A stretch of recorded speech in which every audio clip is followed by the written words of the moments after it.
Good afternoon guys, welcome back again. So mag-update tayo para 5 PM no. So ang resulta sa alas 2 is 247. 247 guys no, ang resulta sa alas 2.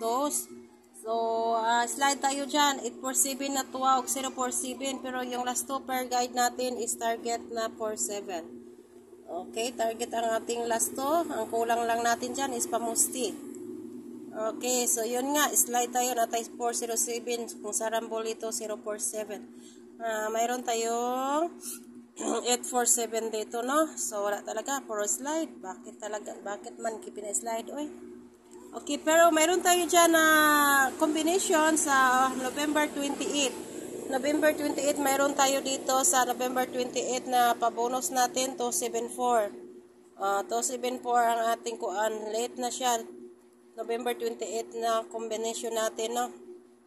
Kasama na siya sa 304 guys. Kung sino tong nakakita diri sa ating pabonus, kung naka-pick up kayo diri sa atong pabonus, kung matoy nakasilip kanina sa tuang live, nag-uban na disim lang po sila sa 304. My God, ganun karon pa man ang ipagawas, oy.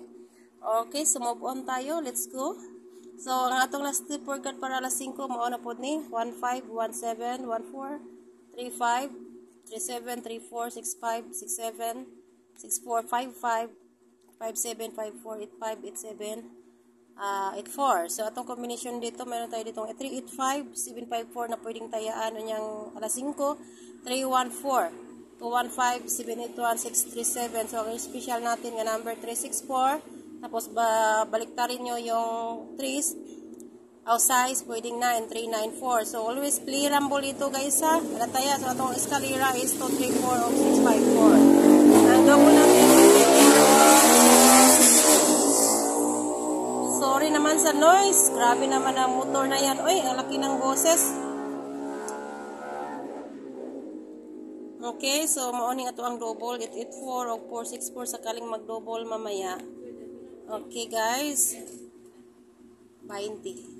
So, yun lang guys ang ating update for today sa alas 5.